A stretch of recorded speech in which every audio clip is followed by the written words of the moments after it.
Mini दंगल में उतरे प्रत्याशियों ने विकास के नाम पर चुनाव में ठोकी ताल। रिवाड़ा में होगा असली दंगल। 2 बार रहे प्रत्याशी को हराने के लिए आशीष ने कसी कमर। कहा कि नीयत सही लेकर मैदान में उतरेंगे तो कोई हराने वाला नहीं।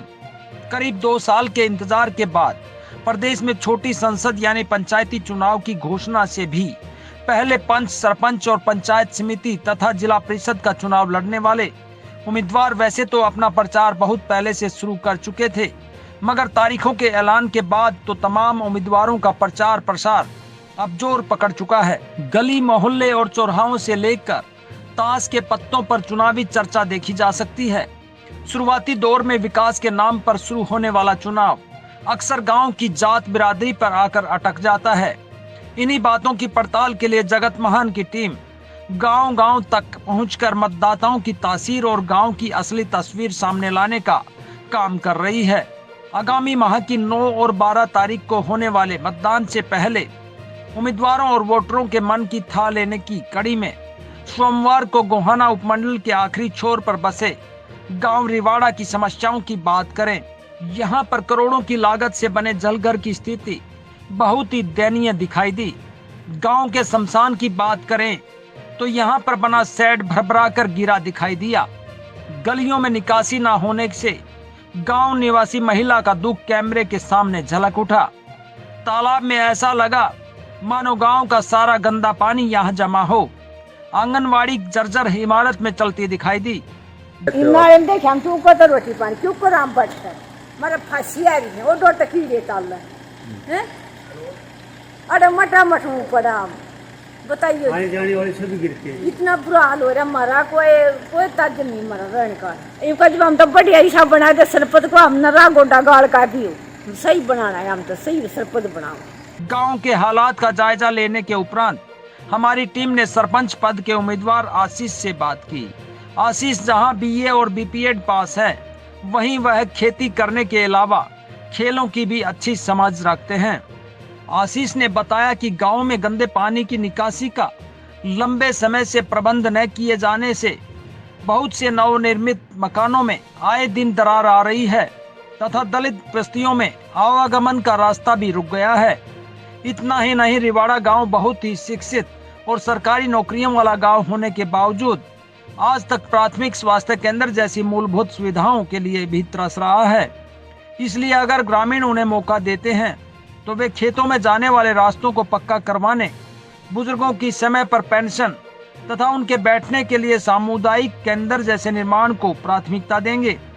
रिवाड़ा से भैंसवाल जाने वाले मार्ग को कभी दिवंगत चौधरी देवीलाल के कार्यकाल में निर्माण किया गया था, जिसकी किसी भी सरकार ने आज तक सुध नहीं ली। इसलिए उसका भी सरकार के सहयोग से निर्माण करवाना उनके लिए पहला कार्य होगा। दोस्तों, आप देख रहे हैं जगत महान न्यूज और मैं हूं आपके साथ तेजवीर सिंह। साथियों, आज हम सोनीपत जिले के आखिरी गांव रिवाड़ा में पहुंचे हैं। पंचायती चुनाव का यहां बिगुल बज चुका है, सरगर्मियां तेज हो चुकी हैं। हमारे साथ यहां मौजूद हैं दावेदार आशीष। आइए हम इनसे बात करते हैं आशीष से कि ये किस तरह के मुद्दों को लेकर अपने चुनाव मैदान में उतरे हैं और क्या ये जनता के लिए करना चाहेंगे। आशीष जी, सबसे पहले आपका स्वागत। नमस्कार जी। आशीष जी, मैं जानना चाहूँगा कि आप चुनाव में उतरे हैं, युवा हैं, बिजनेस ना करके राजनीति में आए हैं, समाज सेवा के क्षेत्र में आए हैं। गांव की ऐसी कौन सी गंभीर समस्याएं थी जो आपके दिमाग में थी जिसके कारण आप राजनीति में आए, चुनाव में उतरे? गाँव में जी बहुत सारी ऐसी समस्याएँ हैं जो आज तक पूरी नहीं हुई हैं जी। मैं उन समस्याओं के गाँव वासियों के साथ मिलकर उनको पूरी करना चाहूँगा। क्या क्या समस्याएं, अगर आप गिनाना चाहें, उन समस्याओं के बारे में बताना चाहें तो क्या क्या है? सबसे पहले समस्या जी, हमारे जो खेतों के रास्ते हैं वो इतने ख़राब हैं कि बारिश के मौसम में वहाँ पैदल जाना भी मुश्किल हो जाता है जी। गांव की अगर बात करें, गांव में रोशनी की प्रबंध की अगर बात करें, गांव में पानी के गंदे पानी की निकासी की अगर बात करें, गांव में अगर शिक्षा के क्षेत्र की बात करें, गांव में और बहुत सारी चीज़ें हैं, उनके बारे में आप क्या कहना चाहते हैं? गांव में गंदे पानी निकासी जी, बिल्कुल हमारा ऐसा गांव है जहां हर एक टोपा बार ड्रेन में जा सकता है, लेकिन विकास ना होने के कारण यहाँ सारा पानी हरिजन, वाल्मीकि भाई और कुछ हमारे उधर जाटों के घर हैं जिनके घर में के सारा पानी इतना जमा है 2-2 फुट के करीब, वो परेशान है जी। और आज तक उनकी निकासी नहीं हुई। सबसे पहले काम ये होगा हमारा आते ही अकुश गंदा नाला बनाया जा और उसकी निकासी ड्रेन नंबर 6 दो बेटा माइनर में हो। आपके गांव में अभी हमने एंट्री की तो गांव की हालत, गलियों की तो कुछ ठीक नज़र आई, लेकिन गांव का तालाब है या गंदे पानी की व्यवस्था यहाँ बहुत बुरी हालत है। और अगर आंगनवाड़ी की बात करें तो वो बड़ी जर्जर हालत में बिल्डिंग थी, उसमें बच्चे बैठे हुए थे, गिर भी सकती है। तो क्या स्थिति आंगनवाड़ी की? आंगनवाड़ी की स्थिति जी यहाँ जो बैठे हैं वो बिल्कुल ख़राब है। हम ये कोशिश करेंगे आते इसको मरम्मत करके अच्छी से बनाया जा। जी, बुजुर्गों की बात करें, महिलाओं की बात करें, युवाओं की, तीनों की बात करेंगे, क्योंकि उनकी भी आपको बात सुननी पड़ेगी और उनके जो मुद्दे होंगे उनको हल करना पड़ेगा आपको। बुजुर्गों की बात करें तो उनकी पेंशन कट जाती है, उनकी पेंशन बन नहीं पाती है, कई बार वो बैंक तक पहुंच नहीं पाते हैं और वो कई बार स्वास्थ्य सेवाएं उनको नहीं मिल पाती हैं, बच्चे उनके नहीं ले जा पाते हॉस्पिटल में। तो आपकी तरफ से सरपंच होने के नाते क्या किया जाएगा अगर आप चुने जाए? स्वास्थ्य के बारे में सबसे पहले मैं बताऊँगा आपको कि गाँव में एक छोटी डिस्पेंसरी के लाने की कोशिश करेंगे।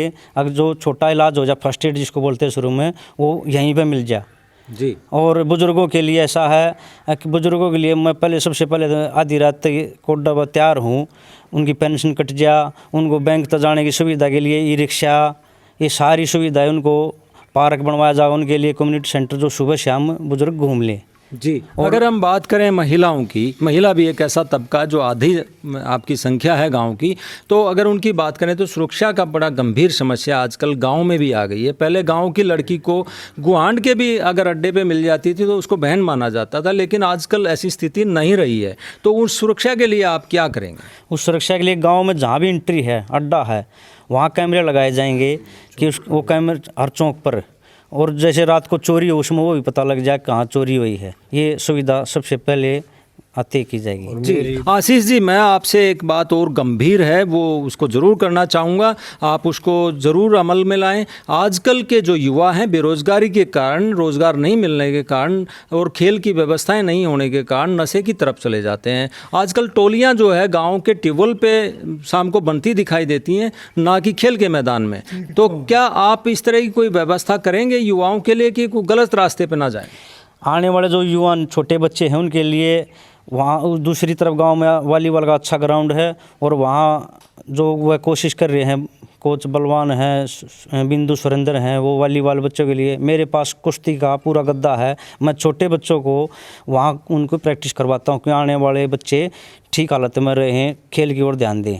यानी कि आपका कहने का मतलब ये है कि चुनाव के दौरान किसी प्रकार की शराब ना बांट के आप युवाओं के खेल का सामान देने का प्रयास करेंगे, ना कि ऐसा कोई कदम? खेल का सामान देने की मैंने पहले भी अपनी तरफ से मदद करी है और पंचायत आने के बाद और भी करता रहूँगा। जी, अगर हम बात करें आपके गांव में, अगर ये चुनाव आप जीतते हैं तो उसके बाद आपके विज़न क्या है, आप क्या क्या करना चाहेंगे यहाँ पे विशेष जो आप लोगों को बताना चाहते हैं? विजन एक तो लाइब्रेरी, हमारा पीएनबी बैंक उसके सामने लाइब्रेरी और साथ में डिस्पेंसरी, खेल के लिए स्टेडियम और गांव की गंदे पानी की निकासी, और एक हमारे गांव की, सारे गांव की समस्या मंदिर, जो मंदिर हम सभी गांववासियों के साथ मिलकर उसको बनाएंगे, पूरा करेंगे। आने वाली 12 तारीख के लिए आप अपने ग्रामीणों को क्या संदेश देना चाहेंगे कि वो दूसरों को भूलकर आपको वोट दें?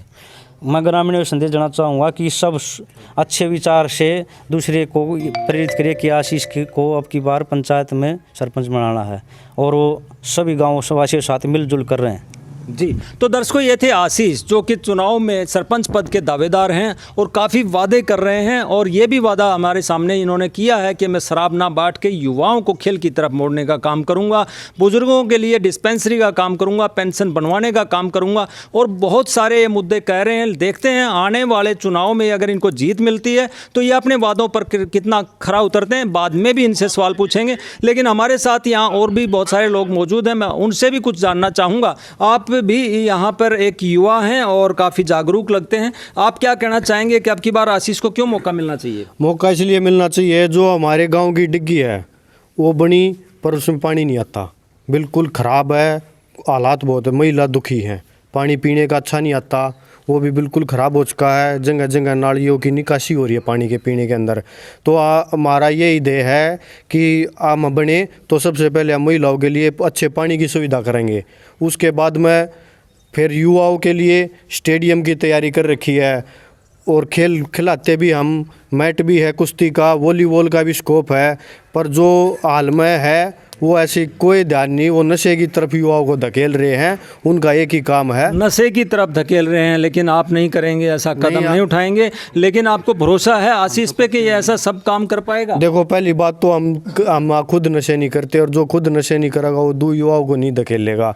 हमारा काम ये है, हम बच्चे को ज़्यादा से ज़्यादा स्पोर्ट्स की तरफ लेके जाएं। स्पोर्ट्स की तरफ लेके जाएंगे। बुजुर्गों से बात करते हैं, आपको क्या भरोसा है कि आशीष जो कह रहा है ये सही कह रहा है? हाँ, पूरा काम करेंगे, हमने भरोसा है जी। पूरा भरोसा है। यहाँ हमारे साथ कुछ और लोग हैं, आप क्या कहेंगे आशीष के बारे में? आशीष ऐसा जी ईमानदार है और मेहनत करने वाला बच्चा है जी। आपको भरोसा है विकास करेगा? बिल्कुल, बहुत विकास होगा। अगर आशीष को कामयाबी मिलती है तो गांव का चौमुखी विकास होगा। तो दर्शकों, ये जितने भी लोग यहाँ पे मौजूद हैं, इनको पूरा भरोसा है कि आशीष जो कहता है वो करेगा।